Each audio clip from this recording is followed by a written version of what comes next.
I am announcing today that the United States will withdraw from the Iran nuclear deal.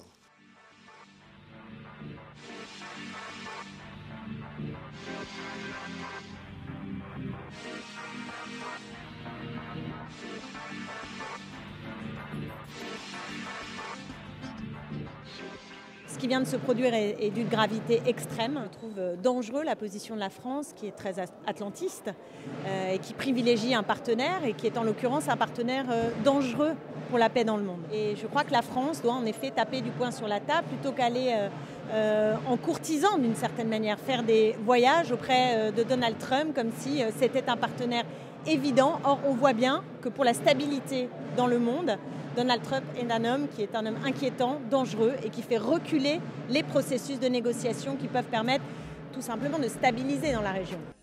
La décision de Donald Trump montre qu'Emmanuel Macron, malgré sa communication, n'a eu aucune influence sur le président américain. Cela montre que l'abaissement de la France permanent conduit toujours à sa marginalisation sur le théâtre international, et cela montre que notre président devrait à un moment ouvrir les yeux sur les faiblesses de sa politique. C'est tout, très simplement. Ça ne valait pas la peine d'aller aux États-Unis. Qu'on ait des relations avec les États-Unis, c'est tout à fait normal. Mais on s'est quasiment prostitué devant les États-Unis. On accueille Donald Trump ici le 14 juillet. On n'a jamais fait ça pour un autre chef d'État. On va là-bas, voilà, et c'est le grand cinéma. On s'est aligné sur les États-Unis pour ce qui est des frappes en Syrie. On peut se poser des questions sur l'intérêt réel de ces frappes. Donc je trouve qu'aujourd'hui la France s'est prostituée, s'est humiliée dans la relation avec les États-Unis.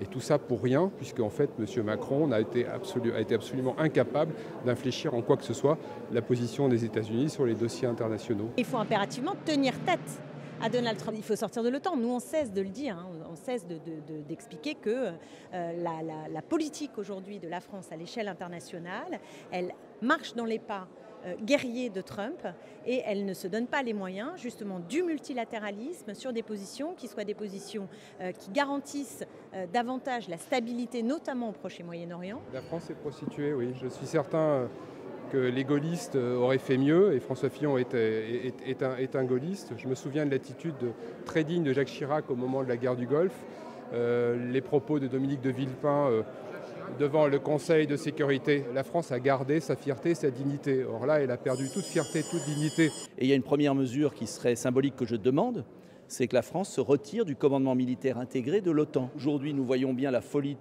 cette situation où notre pays est dépendant des États-Unis qui se livrent à une politique complètement folle. Nous avons besoin d'avoir une politique cohérente qui sorte aussi d'enjeux économiques malsains.